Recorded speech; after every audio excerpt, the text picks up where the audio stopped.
അപ്പോൾ real estate എനിക്ക് interest ഉള്ള ഒരു കാര്യമായിട്ട് തോന്നി തുടങ്ങുന്നു. കാരണം അറിവുള്ളവരോട് സംസാരിക്കുമ്പോഴാണല്ലോ. അപ്പോൾ ഒരു റിയൽ എസ്റ്റേറ്റിലോട്ട് ഇറങ്ങാൻ ആഗ്രഹിക്കുന്ന ഒരാൾ, അതായത് ഏജന്റ് ആവാനല്ല, എനിക്ക് കുറച്ച് പ്രോപ്പർട്ടീസ് വേണം. ഇപ്പോൾ എയർബിഎൻബിയുടെയും ഒക്കെ ഒരു കാലമാണല്ലോ. അപ്പോൾ കുറച്ച് സ്ഥലങ്ങളിൽ കുറച്ച് വീടുകൾ വേണം, എന്നിട്ട് പിന്നെ റെന്റിന് കൊടുക്കാൻ പറ്റണം എന്നുണ്ടെങ്കിൽ എൻ്റെ ആദ്യത്തെ സ്റ്റെപ്പ് എന്തായിരിക്കണം? എത്ര രൂപ ഞാൻ ആദ്യം ഇൻവെസ്റ്റ് ചെയ്യണം? അങ്ങനെ പറയാൻ പറ്റുമോ? ഞങ്ങളൊക്കെ ഈ ചെയ്യണ ഈ ബിൽഡർ വണ്ണിൻ്റെ അല്ലെങ്കിൽ അതേപോലെ ഞങ്ങൾക്ക് കൊമേഴ്ഷ്യൽ ചെയ്യണ കമ്പനിയുടെ പേര് മദാൻ എന്നാണ്. അപ്പോൾ അതിലൊക്കെ നമ്മൾ ചെയ്യണ മെത്തേഡുകൾ പറഞ്ഞാൽ, നമ്മളൊരു പ്രോപ്പർട്ടി സ്ഥലം വേറെ ആളുടെ നിന്ന് മേടിക്കാതെ അവരെ തന്നെ നിലനിർത്തിയിട്ട് അവരുടെ ഭൂമിയിൽ നമ്മൾ ബിൽഡിംഗ് ഉണ്ടാക്കും. ആ ബിൽഡിംഗ് ഉണ്ടാക്കി നമ്മൾ ഭാഗികമായിട്ട് വിൽപ്പന നടത്തും. നമ്മളെ സംബന്ധിച്ചിട്ട് വലിയൊരു കെട്ടിടം ഒന്നിച്ചിട്ട് നമുക്ക് മേടിക്കാൻ പറ്റൂല. അപ്പോൾ 200 സ്ക്വയർ ഫീറ്റ്, ആ 200 സ്ക്വയർ ഫീറ്റ് നമ്മൾ നമ്മളെ പേരിൽ ആധാരമാക്കി നമ്മൾ രജിസ്ട്രേഷൻ ചെയ്ത് അവർക്കത് റെൻറ്റിന് കൊടുക്കുക. അപ്പോൾ അതിനൊരു റെൻ്റൽ ഇൻകം ഇവർക്ക് എന്ത് ചെയ്യുക?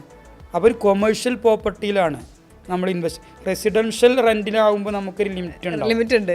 ബുദ്ധിപരമായി കൊമേഴ്ഷ്യൽ വഴി ചിന്തിക്കുക.